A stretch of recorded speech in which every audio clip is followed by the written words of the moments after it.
है अपना घर द्वार, स्वर्ग से सुंदर सपनों से प्यारा है अपना घर द्वार। हम पर रहे बरसता यूं ही सदा तुम्हारा प्यार न रूठे, कभी घर द्वार न छूटे, किसी का प्यार न रूठे, कोई परिवार न घर आंगन में खेले मेरे सूरज चंदा तारे,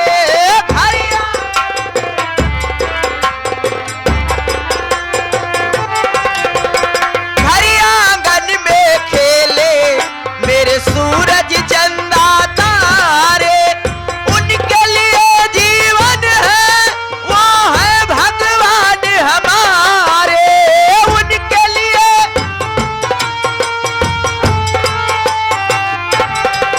ओ कहाँ मिलेगी ऐसी ममता, कहाँ मिलेगी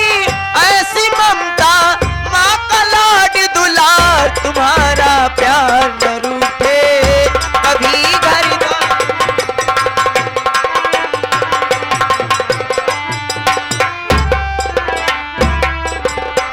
ए गोरेलाल, ए गोरे ललिया, ए गोरे ललिया